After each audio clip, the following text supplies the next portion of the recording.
Today's topic is regarding food poisoning. यानी कि food poisoning के बारे में हम सब लोग जानते हैं कौन कौन से फूड खाने से कौन कौन से डिफ़िकल्टी आ जाते हैं, कितनी तकलीफ़ आ जाते हैं, वो तकलीफ़ कितनी दूर तक रहते हैं और वो तकलीफ़ों को मिटाने के लिए क्या क्या मेडिसिन खाने दे सकते हैं, वो सभी के बारे में। ये सभी फूड पॉइजनिंग हमारे टॉक्सिकोलॉजिकल व्यू में कैसे होते हैं उनका जस्ट इंट्रोडक्टरी पार्ट है ये क्लास। उसके बाद जो भी नेक्स्ट क्लास में होता है वो सभी अगली पॉइजनस मटेरियल्स यानी कि पॉइजनस फूड्स के बारे में इसमें डिस्कस किया जाता है।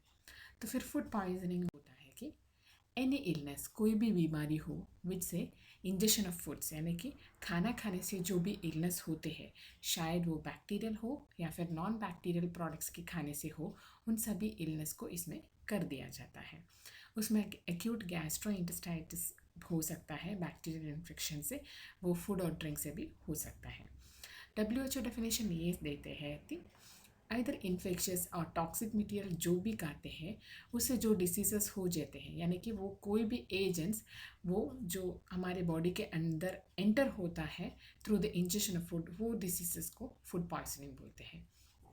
इनका कॉजेस ये होता है कि poison due to bacteria and toxins first, और फिर दूसरा होता है poison of vegetables. Natural foods poison में ज़्यादातर लाते सेटिवस या फिर पॉइजनस मशरूम्स। पहले पॉइजनस मशरूम्स का एक वीडियो दिया है और फिर बाद में राई, ओट्स, बार्ली और फिर poisonous berries like Atropa belladonna ये भी पहले किया है। और फिर लोलियम टमलेंतम, पैस्पेलम, ये सभी वेजिटेबल ओरिजिन पॉइजनस मटेरियल्स हैं। इनके ज़्यादातर खाने से फूड पॉइजनिंग वगैरह हो सकते हैं। और फिर आजिमोन मैक्सिकोमा या फिर कॉटन सीड्स वगैरह, जो कार्पास वो जो यूज़ करते हैं ना, कार्पास यानी कि कॉटन सीड ऑयल ज़्यादातर यूज़ करने से भी ज़्यादातर पॉइजनसनेस डेवलप हो सकते हैं। ज़्यादातर किचन में कॉटन सीड का इस्तेमाल होता है, उनका भी पॉइजनस इफेक्ट होता है, ज़्यादा पॉइजनस इफेक्ट, यानी कि वनदेट्टो वगैरह ही कॉटन सीड के बारे में, यानी कि उष्णवीर्य है इसलिए इसके बारे में ऐसे बोला जाता है। और फिर बाद में ग्राउंडनट्स, इनके ग्राउंडनट्स ऑयल के बारे में, और फिर बीटी या फवा के बारे में, या फिर cabbage, solanine, soybean, sweet flower जो भी हैं उनके फूड पॉइजनिंग जो बनता है उसके बारे में ये बताते हैं। एनिमल्स ओरिजिन पॉइजनस में पॉइजनस फिश या फिर मसल्स के बारे में, यानी कि फिशेस वैरायटी में बताया है।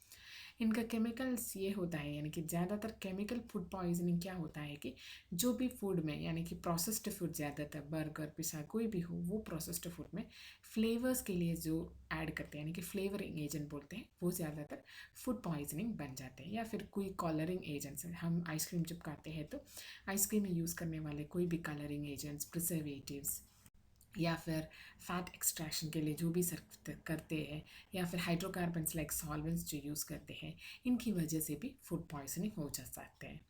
और फिर एक्सीडेंटल यूज़ ये है कि जो भी प्लांट्स में हम यूज़ करते हैं, यानी कि वेजिटेबल्स हम यूज़ करते हैं, उसमें ज़्यादातर पेस्टिसाइड्स और इंसेक्टिसाइड्स होते हैं। यानी कि फार्मर्स जो होते हैं वो वीड रिमूवल के लिए जो भी पेस्टिसाइड और इंसेक्टिसाइड्स यूज़ करते हैं वो ज़्यादातर प्लांट्स में लगी रहते हैं। उनको रिमूव करने के लिए ही उनको रिमूव नहीं कर सकते, इसलिए वो ज़्यादातर फूड पॉइजनिंग बन जाते हैं।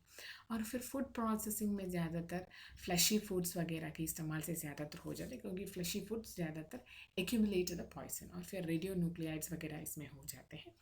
अगर फूड पॉइजनिंग करते हैं तो इनका क्या क्या लीगल फॉर्मेलिटीज़ है उसके बारे में, यानी कि ज़्यादातर कौन कौन से आईपीसी इससे जुड़े हैं। यानी कि सेक्शन 272 आईपीसी में अगर कोई भी फूड या फिर ड्रिंक अडल्ट्रेटेड करके उनको सेल किया जाता है वो पनिशेबल ऑफेंस बन जाता है। सेक्शन 273 आईपीसी में कोई भी नॉक्सियस फूड या फिर ड्रिंक, यानी कि डेंजरस फूड या ड्रिंक्स का सेल करते हैं उनको भी सज़ा मिल जाएगी। सेक्शन 274 आईपीसी में अगर ड्रग्स का अडल्ट्रेशन किया है तो वो ज़्यादातर हमारे मेडिसिन मैन्युफैक्चरिंग, जीएमपी वगैरह में ये सेक्शन 274 आईपीसी आ जाते हैं।